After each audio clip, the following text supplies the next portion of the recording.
আমি আজকে আশ্চর্য হয়ে গেছি যে যুবকরা আমাদেরকে এই উপহারটা দিলেন। যুগে যুগে এই যুবকেরা যে ইসলামকে লালন করে তাওহীদকে বুকে ধারণ করে বিপ্লব করেছে, এটা কিন্তু কোরআনে আল্লাহ উল্লেখ করেছেন। সুবহানাল্লাহ। আল্লাহর সিস্টেম। কোন সময় যুবকের শক্তি আল্লাহ নিয়ে নেন, কাজে লাগান। কোন সময় বৃদ্ধের দোয়া কাজে লাগান, কোন সময় ধনীর মাল কাজে লাগান, কোন সময় বুদ্ধিজীবীর বুদ্ধি আল্লাহ কাজে লাগান।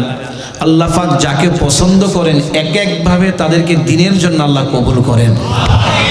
আমিন।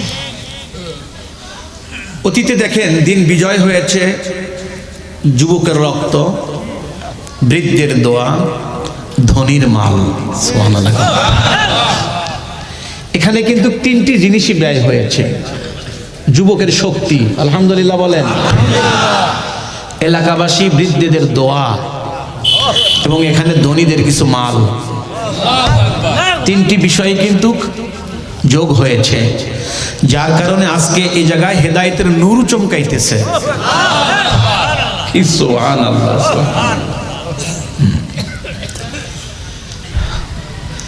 তো আমি আপনাদের সম্মুখে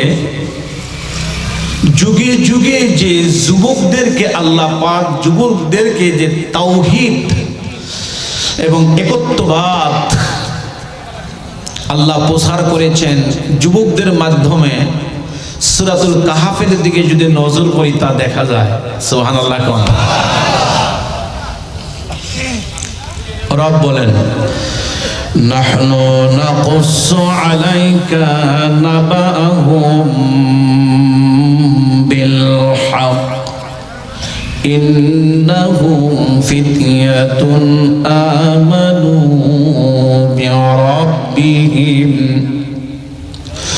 وزدناهم هدى وربطنا على قلوبهم إذ قاموا فقالوا ربنا رب السماوات والأرض لن ندعو من دونه إلها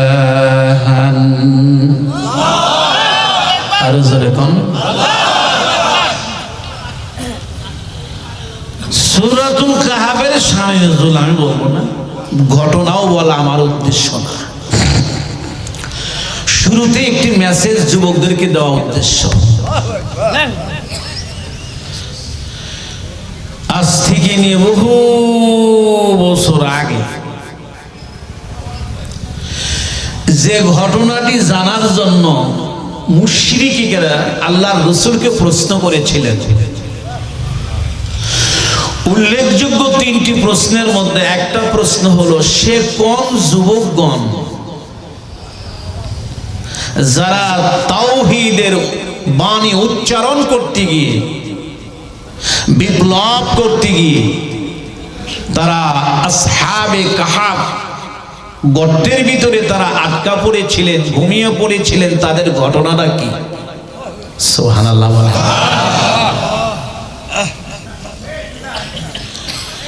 আল্লাহ পাক এইখানে নবীকে জানিয়ে দিয়েছেন। এখানে বলছেন নাহনু নাকুসু আলাইকা, নবী আমি আপনাকে শুনিয়ে দিচ্ছি একটা উত্তম ইতিহাস। আল্লাহ পাক কোরআনে যত ইতিহাস বলেছেন, ইতিহাস সম্পর্কে বলছেন নাহনু নাকুসু আলাইকা আহসানা মিনাল কাসাস। আমি এই কোরআনুল কারীমে যতগুলি ইতিহাস কেচ্ছা আমি বলেছি সব সহি এবং শুদ্ধ। সুবহানাল্লাহ। উত্তম ইতিহাস, আহসানাল কাসাস। তার মধ্যে একটা ইতিহাস হলো সে আসহাবে কাহাফদের যুবকরা, মাত্র 9 জন 8 জন যুবক। সুবহানাল্লাহ। অর্থাৎ 7 জন আর কুকুর দিয়া হলো 8 জন। সেই অন্ধকার বর্বরতার যুগে এই 7টা যুবক তাওহীদের বাণী নিয়ে মাঠে নেমেছিলেন। সুবহানাল্লাহ। দেখেন, আজকে আমরা সকল সংগঠনই, সকল মানুষই স্ব জায়গা থেকে আল্লাহর দ্বীনকে প্রতিষ্ঠার জন্য চেষ্টা করছি, কিন্তু আমাদের নজর কর্মীর দিকে, যে কিরকম কর্মী আমার দলে আছে, কিরকম লোক আমার আছে। আসলেই কর্মী বেশি হলেই যে বিজয় এমন না, অর্থ শক্তি অস্ত্র থাকলেই যে বিজয় এমন না। বিজয়ের জন্য শর্ত হলো 313। বলেন কয়শো? 313। অতীতে যত বিপ্লব হয়েছে, যারা করেছে, আপনি কোরআন সুন্নাহকে থিসিস এবং গবেষণা করে দেখেন, প্রত্যেকটা বিপ্লবের সম্পর্ক আরশে আজিমের সাথে ছিল।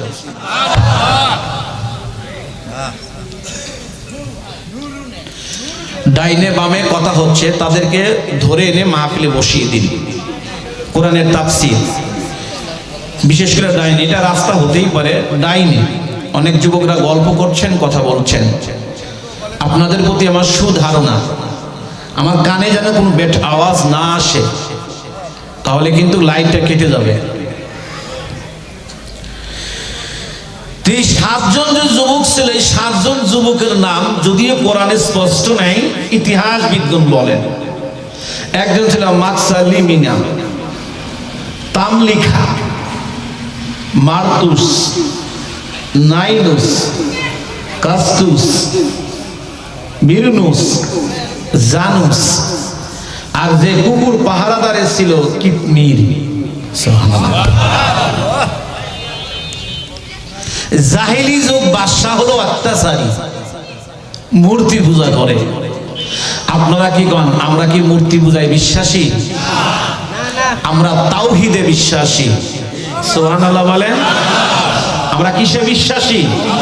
তাওহীদে বিশ্বাসী, মানে এক আল্লাহ। এই জন্যই প্রথমেই সাক্ষী দিয়েছি, আশহাদু আল্লাহ ইলাহা ইল্লাল্লাহু ওয়াহদাহু লা শারীকা লা ওয়া আশহাদু আন্না মুহাম্মাদান আবদুহু ওয়া রাসূলুহু। সুবহানাল্লাহ বলবেন না? আমাদের মূল হাতিয়ার লা ইলাহা ইল্লাল্লাহ, লা ইলাহা ইল্লাল্লাহ মুহাম্মাদুর রাসূলুল্লাহ।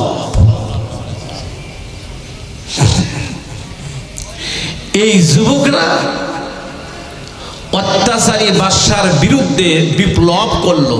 না, মূর্তি পূজা চলবে না, তাওহীদ চলবে। আজ তামাম পৃথিবীতে কিন্তু সংঘর্ষ তাওহীদ আর শিরক, এটাই কিন্তু চলছে। তাওহীদ আর কি? শিরক, এটাই কিন্তু যুদ্ধ।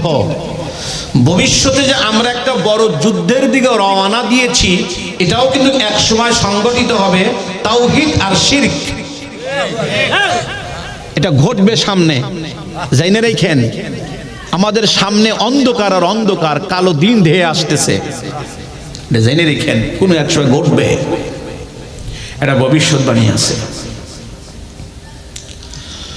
ও আমার বন্ধুগণ, আমি জিজ্ঞাসা করতে চাই, সমস্ত কিছুর চাইতে সবচাইতে দামি ঈমান কি ঈমান নয়? সবচেয়ে দামি কি? আমার শেখ মুর্শিদ বলতেন, জুতা ছিঁড়ে গেলে সেলাই করা যায়, জামা ছিঁড়ে গেলে সেলাই করা যায়, একবার যদি কপাল পরে বা ঈমান চলে যায়, তাহলে সেটা কিন্তু আর ফিরে পাওয়া যায় না।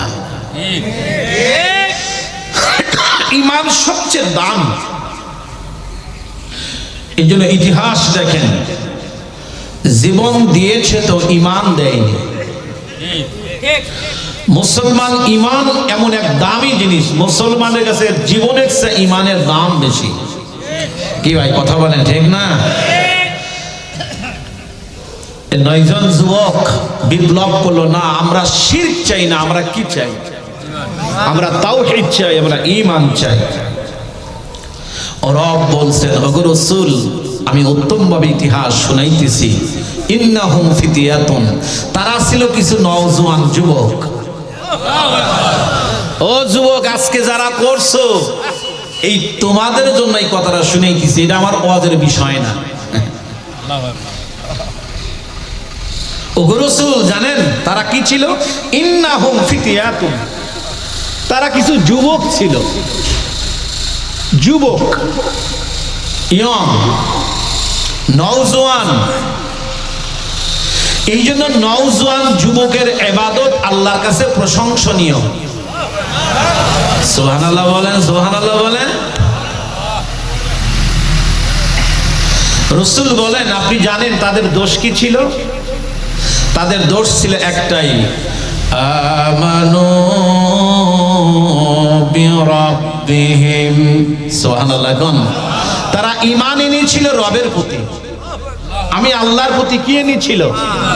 ঈমান এনেছিল, এটাই তাদের দোষ। তবে আমিও আল্লাহ কি করলাম, 7 জন আর তার রাজা, রাষ্ট্রের সাথে প্রতিবাদ করা সবচাইতে কঠিন কাজ, কথা কয় না? গ্রাম গ্রাম হলে তাও একটা হয়, সমাজ সমাজ হলে একটা হয়, ট্যাকেল দেওয়া যায়, প্রতিবাদ করা যায়, কিন্তু রাষ্ট্রের সাথে যদি লাগে এটা বড় কঠিন। আমি কি বুঝাইতে পারতেছি না? রাষ্ট্রের সাথে লাগলে এটাই প্রতিবাদ করা বড় কঠিন। এই জন্য রাসূল বলেন, জালেম বাদশার সামনে হক কথা বলা এটা উঁচু তরের ইমানদার। সুবহানাল্লাহ বলেন। এই ইমানের প্রশংসা রাসূল করেছেন। আল্লাহ বলেন, আমি জানি যে রাষ্ট্রের সাথে এই 7 জন যুবক কিছু না। আমি কি করলাম?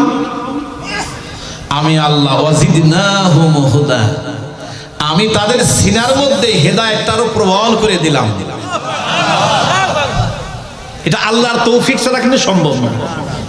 তা না হলে হযরত বেলাল রাদিয়াল্লাহু তাআলা আনহুর সিনার উপরে পাথর, এদিকে উত্তপ্ত বালু, উত্তপ্ত বালি। আপনারা যারা সৌদি আরব গিয়েছেন দেখেছেন খালি পায়ে হাঁটা সম্ভব হয়? এইটা কিন্তু সর্বনাশ, সম্ভব না। এই উত্তপ্ত বালুর উপরে তার পিঠ। ঈমান কাহাকে বলে চিন্তা করছেন? উত্তপ্ত বালুর উপরে তার পিঠ, এরপর আবার বুকে পাথরের চাপা।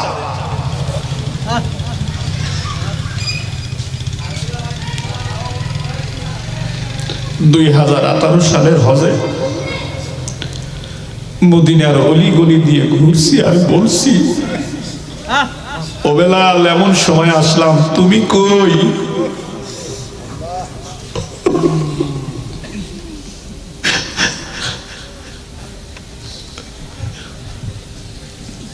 কি প্রেম, তাওহীদ কাহাকে বলে?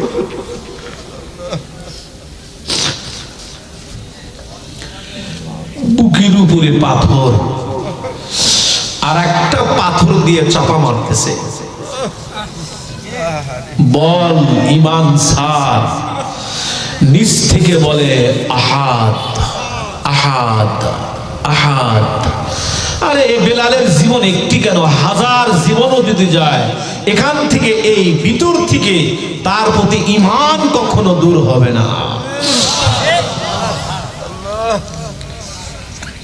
এত শাস্তি, কিন্তু আল্লাহ যে প্রেম বাড়াইয়া দিছেন। বেলাল, আসতে পারে আযাব, কিন্তু ভিতরে আমি দিলাম মজা। সুবহানাল্লাহ বলবেন না? আমি ভিতরে মজা দিয়ে দিলাম। একজনকে ফাঁসি দেওয়ায় আর একজন ফাঁসির দড়িতে ঝোলে, তাও হাসতে হাসতে যায়। কি আজীব খেলা। রব বলেন, وزدناهم هدى وربطنا على قلوبهم। আমি আল্লাহ জানি রে, রাষ্ট্রের বিপক্ষে লড়াটা বড় কঠিন হবে। রাষ্ট্রের বাধা বড় বাধা, রাষ্ট্রের জুলুমটা হলো সবচাইতে বড় জুলুম। তোমরা সংখ্যায়ও কম, তোমরা মানুষেও কম, তোমাদের অস্ত্রও নাই, শক্তিও নাই, তারপরেও আমি আল্লাহ এই পথে টিকে থাকার জন্য তোমাদের কলবকে আমি ধীর করে দিলাম, তোমাদের মনকে আমি ধীর করে দিয়েছিলাম। যখন তারা দাঁড়িয়ে প্রতিজ্ঞা করলো না, তারা বলল ক্বালু রাব্বুনা,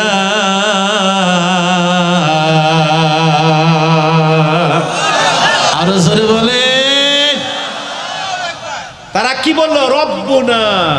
কোন রব? রব্বুস সামাওয়াতি ওয়াল আরদ, যিনি আসমান আর জমিনের রব।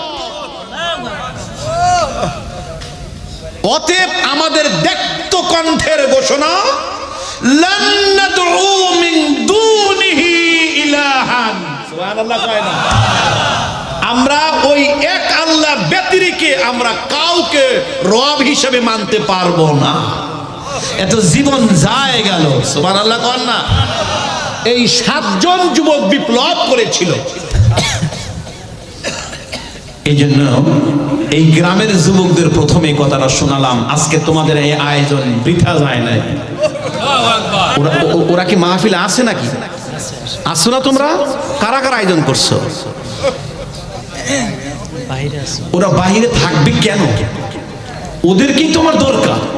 ওরা আমার সামনে বসবে, অপারেশন তো এখানে হবে। তোমরা দায়িত্ব শেষ করে আমার সামনে আসবে, ইনশাআল্লাহ বলো।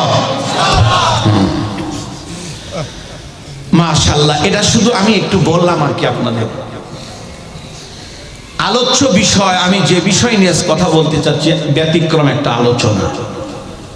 সূরাতুল ইনফিতার থেকে শুরুতে আমি 6 নম্বর আয়াতে কালিমা তেলাওয়াত করেছি। সুবহানাল্লাহ। রব এইখানে আমাদেরকে, তাম পৃথিবীর মানুষকে বড় আবেগ নিয়ে কুদরতি কণ্ঠে প্রেমের সুরে আমাদেরকে একটা ডাক দিয়েছেন। আমি যখন এই আয়াতের দিকে তাকাই, আমার মনে হয় যে আলহামদুলিল্লাহ রাব্বিল আলামিন। দুরূদ শরীফ পড়ি। আল্লাহুম্মা সাল্লি আলা সাইয়্যিদিনা ওয়া শাফিঈনা।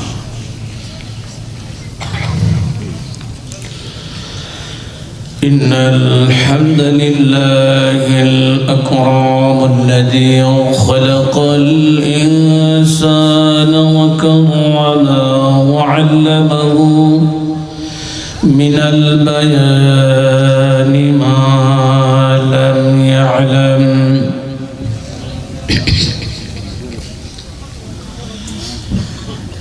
فسبحان الذي لا إحصى امتنانه باللسان،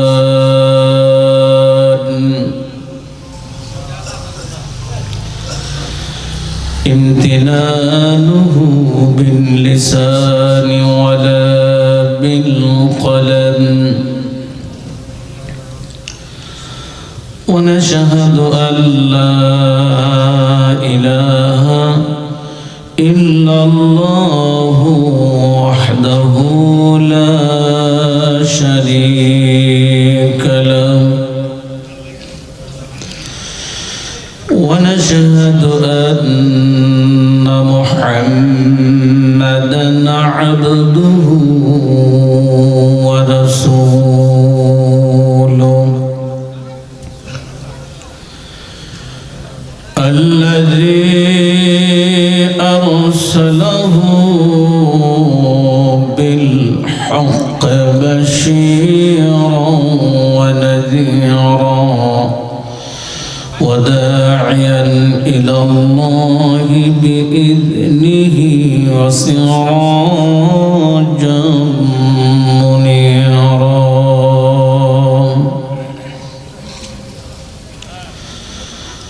أما بعد সকলেই পড়ুন আউযু বিল্লাহি মিনাশ শাইতানির রাজীম।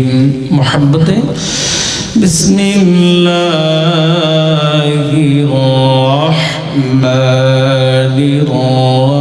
الرحيم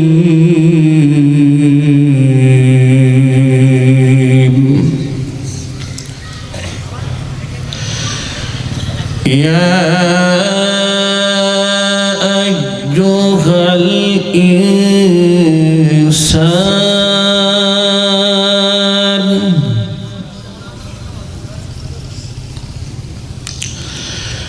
يا أيها الإنسان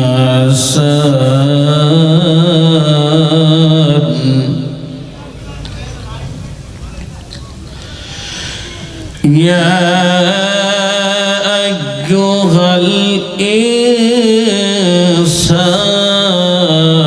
الإنسان ما غرك بربك الكريم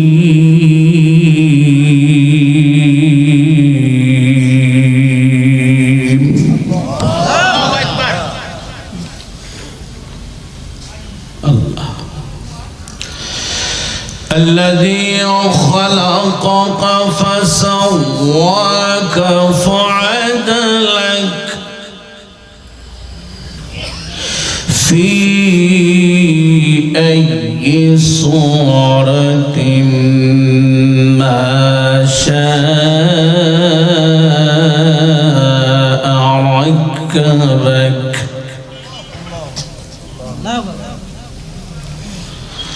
وقال تعالى في موضع آخر وما خلقت الجن والإنس إلا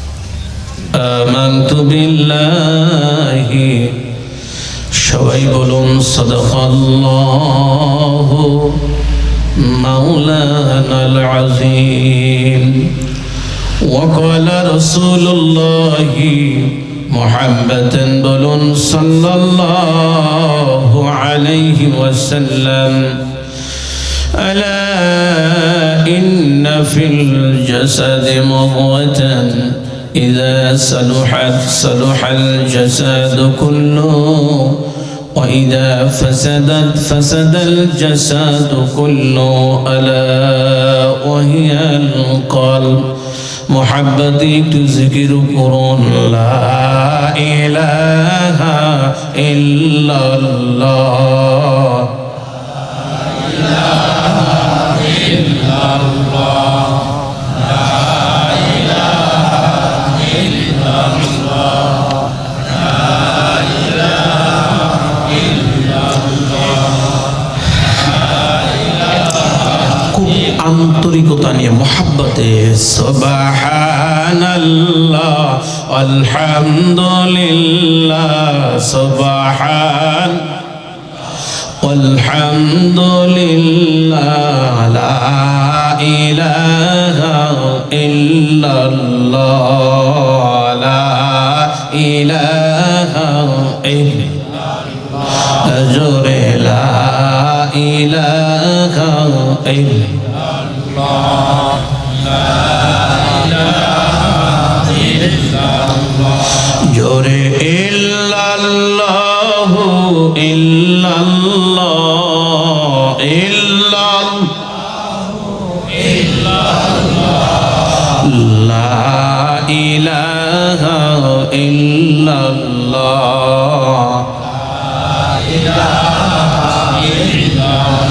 খুব মজা নিয়ে সুবহানাল্লাহ আলহামদুলিল্লাহ সুবহানাল্লাহ আলহামদুলিল্লাহ লা ইলাহা ইল্লাল্লাহ লা ইলাহা ইল্লাল্লাহ বলুন নেই কোন মাবুদ আল্লাহ ছাড়া জোরে নেই কোন আল্লাহ ছাড়া নেই কোন মাশুক अल्लाह सारा सिर्फ तू ही है तू ही है तू ला इलाहा इल्लल्लाह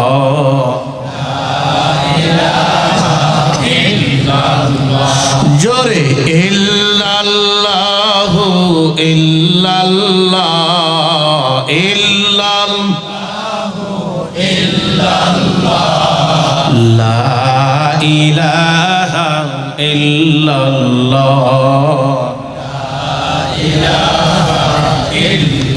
मुहम्मदुर रसूलुल्लाह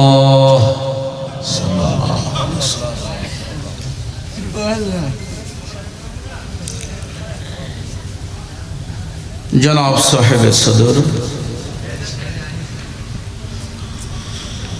ঐতিহ্যবাহী খোলাবাড়িয়া যুব সমাজের উদ্যোগে আয়োজিত নতুন সমাজ বিনির্মাণে মানুষের ঈমান ও আমলের উন্নতিকল্পে উন্নতি প্রত্যাশায় ঐতিহাসিক দোয়া ও আজ মাহফিলের সবার মধ্যমণি পরম শ্রদ্ধেয় শ্রদ্ধাভাজন সম্মানিত সভাপতি জাতির শ্রেষ্ঠ সন্তান বুজুর্গ হযরত ওলামায়ে কেরাম বিভিন্ন অঞ্চল ও মহল্লার এরিয়া থেকে আগত সম্মানিত সুধী পরম শ্রদ্ধেয় শ্রদ্ধাভাজন মুরব্বিয়ানে কেরাম আগামী দিনের এক সোনালীর সমাজ গড়ার দীপ্ত কাফেলা ইসলামী সিপাহসালার সম্মানিত যুবক ভাইরা পর্দার অন্তরালের পর্দানিশীন পর্দারতা অবলা সরলা পরম শ্রদ্ধেয়া কলিজার টুকরা আমার মায়েরা সর্বাগ্রেই জানাচ্ছি আলিশানে দরবারের শুকর এবং সুজুদ যে রব যে মালিক দিনের নিসবতে উলামা হযরতের সোহবতে কুসংস্কারকে পিছনে রেখে কোরআন সুন্নাহকে সামনে রেখে যে যুব সমাজ আমাদেরকে কোরআনের বাণী শোনার পরিবেশ এবং সুযোগ করে দিলেন আল্লাহ তা কবুল করে নিলেন সেই মালিকের দরবারে শুকর সকলে ভক্তি ভরা কণ্ঠে মহব্বতে আমরা পড়ে নেই আলহামদুলিল্লাহ আবার বলুন আবার বলুন চেহারাটা একটু উপর দিকে দিয়ে বলেন আলহামদুলিল্লাহ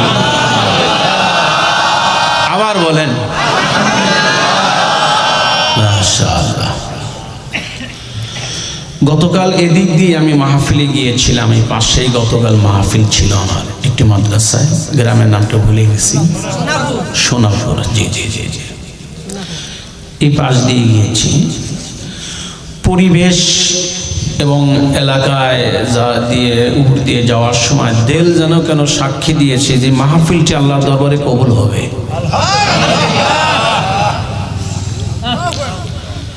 এত সুন্দর একটা পরিবেশে আমাদেরকে সুযোগ করে দিয়েছেন যে যুবকরা প্রথমত আমি তাদেরকে ধন্যবাদ না দিয়ে পাচ্ছি না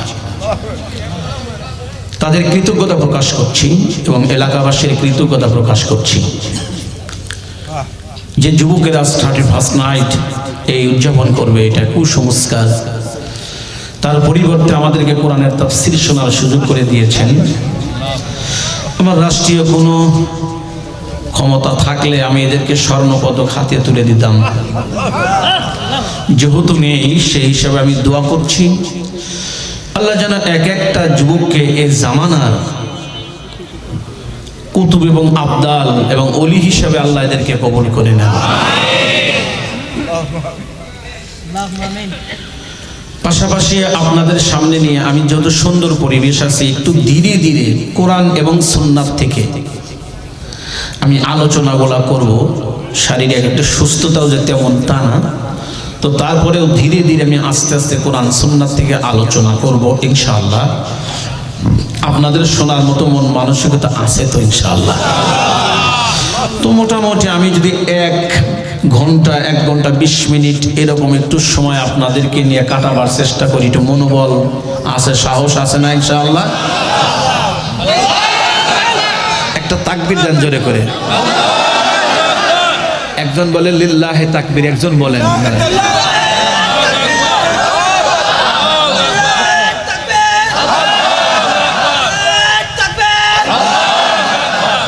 মাশাআল্লাহ।